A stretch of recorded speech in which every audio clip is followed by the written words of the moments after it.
Perempuan lain. Perempuan beda. Perempuan sendirian disebut dengan mar'ah namanya. Dari kata muru'ah. Punya dua arti. Satu, sosok yang senang tampil dengan keindahan. Muru'ah. Jadi kalau laki-laki senang dengan kekuatan, sesuatu yang nampak kuat, latihannya silat, latihannya ini, itu. Perempuan tidak. Senang dengan keindahan. Anda mau berangkat ke kantor, ada sebagian tidak tersetrika, Anda biasa. Tapi kelihatan istri, papa ganti. Setrika dulu. Anda berangkat ke masjid pakai pakaian biasa saja. Perempuan ikut pengajian, seragam. Arisan, beda. Penampilan, lain. Bahkan kadang-kadang sebelum berangkat, nanya dulu kepada Anda untuk minta pendapat. Papa, besok pengajian Ustadz Adi, kira-kira gaunnya yang mana ya? Yang hijau atau yang biru? Oh.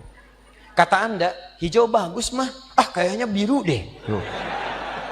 Dia nanya, tapi udah punya jawaban. Itu masih mending kalau dipakai. Begitu keluar, kuning. Mantap. Gak apa-apa bu, normal namanya. Mar'ah yang kedua, awas. Seperti mir'ah. Orang Arab mengatakan al-mar'atu kal mir'ah. Perempuan itu mir'ah seperti cermin. Makanya jangan heran kalau lihat perempuan senang bercermin. Dari rumah sudah berkaca, turun dari mobil lihat spion. Mau masuk masjid ada kaca, betulkan lagi. Wajar, standar. Tapi yang penting Anda tahu, sifat cermin itu punya nilai sensitivitas. Seperti itulah perempuan punya nilai sensitifnya. Misal, Anda punya cermin, Anda hancurkan, lempar dengan batu, pecah. Apakah bisa disusun lagi? Jangan salah, bisa. Cuma tidak mampu memantulkan bayangan yang sempurna. Sama persis dengan perempuan. Kalau dia terlukai, cepat memaafkan, tapi sulit melupakan apa yang dialami. Pasang status. Serius. Ada persoalan hari ini, rekening listrik 15 tahun yang lalu diungkit lagi. Bapak ini bagaimana sih? Yang itu aja nggak bisa. Tahu nggak Pak? Waktu 15 tahun lalu listrik mati. Bapak juga begini juga 15 tahun lalu. Tapi itulah keindahannya. Nanti gantian bu, tenang aja bu ya. Kita masih panjang. Itu kalau sendirian. Tapi kalau banyakan, laki-laki sama rijalun, perempuan mar'atun nisaun. Sampai turun surah An-Nisa. Surah yang keempat. Apa artinya nisa? Bukan. Bukan perempuan. Bukan wanita. Ah, perempuan. Surah ibu-ibu, mama. Apa diantaranya yang paling penting? Ayat 34, paling kiri sebelah atas. Kenapa disebut dengan An-Nisa? Dari kata nasa diantaranya. Sifat yang mudah kemudian tersentuh dan mudah mencurahkan apa yang dirasakan.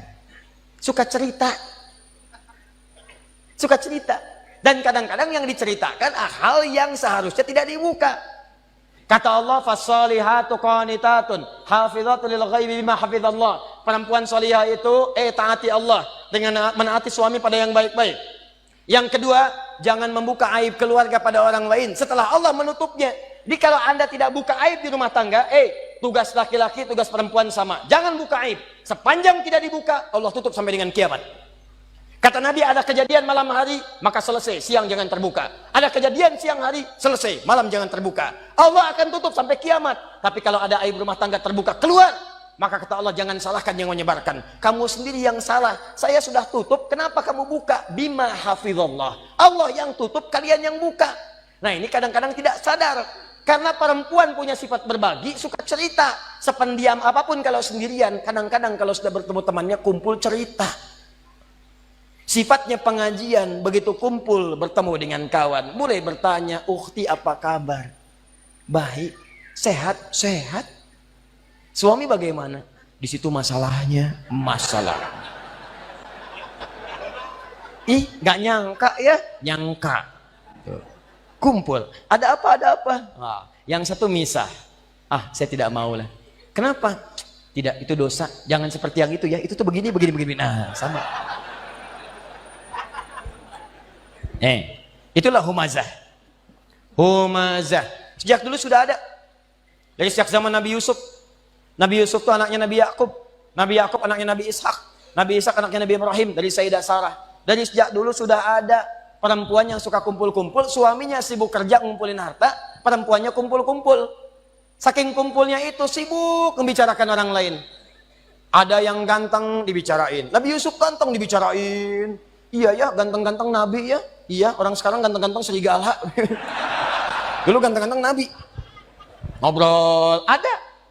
Cuman buat ngobrol doang, duduk, datang ngobrol, minum, pulang lagi. Oh mazah.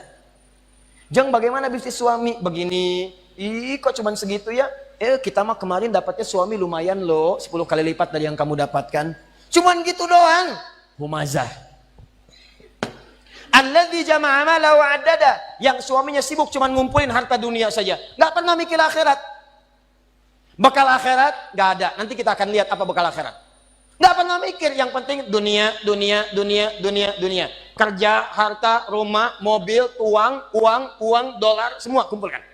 Maka yang seperti itu kata Allah, kamu mesti ingat ya, orang yang sudah berpikir begitu saat di dunia, saya akan siapkan neraka paling spesial saat di akhirat.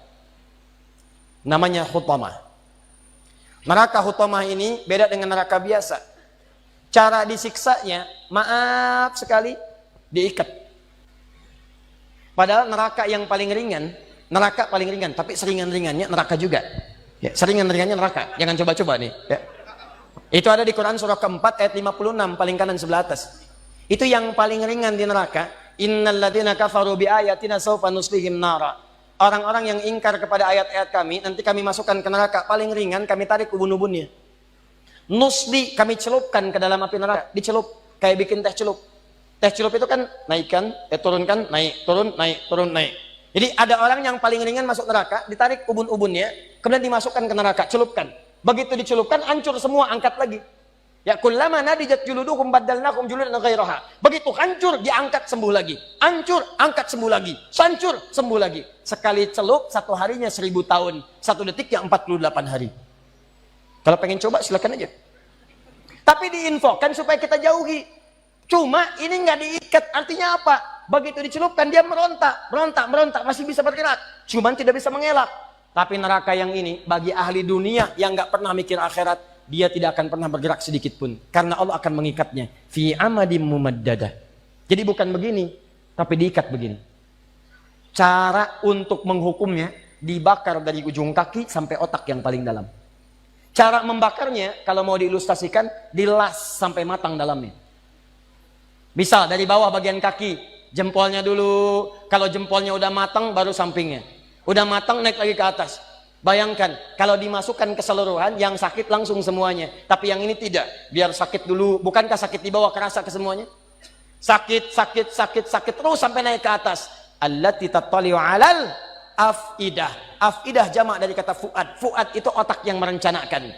Nih kata Allah seakan-akan ingin mengatakan, apa isi otakmu diisi saya bakar sampai ke dalam otakmu. Otakmu isinya apa sih?